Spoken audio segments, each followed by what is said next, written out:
Ayan, ito ang tumambad sa akin pagkapasok ko sa aking kwarto from day off. Galing sa aking alaga, from Rain to Auntie Layla. Buksan natin. Siya na mismo ang bumalot dito. Tinatago to sa akin eh. Ayan, pagdating ko galing day off, ito na. Buksan natin. Kung anong laman ng kanyang regalo. Uy! Thank you, Auntie. Yan, tingnan natin sa loob. Oh, this is my auntie. We do many things together. My auntie is a friend. I love playing with her. My auntie is a chef. She warms my tummy with delicious food. My auntie is a healer. Yan. Basahin natin lahat. She comforts me when I'm hurt or upset. My auntie is an explorer. Wow.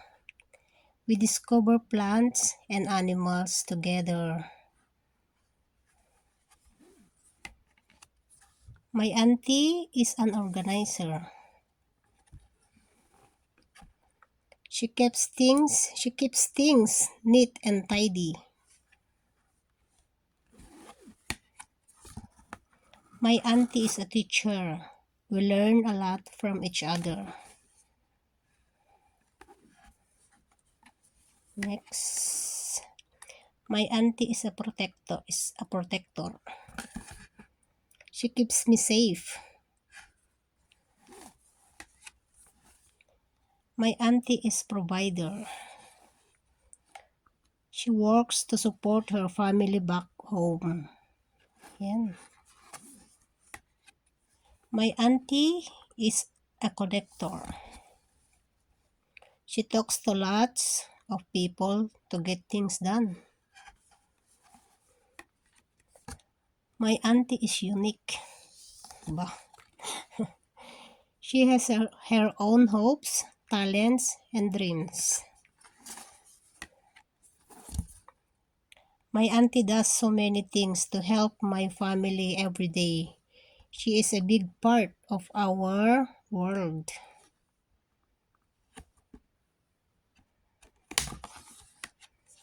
Last page. Thank you, auntie, for everything you do. Thank you, yaya, tita, yeye, auntie. Yan, ang sweet naman ng aking alagang bunso. Ito ang regalo niya sa akin. Ang sweet niya. Thank you, auntie. Okay, thank you for watching, guys. Bye! Merry Christmas sa ating lahat.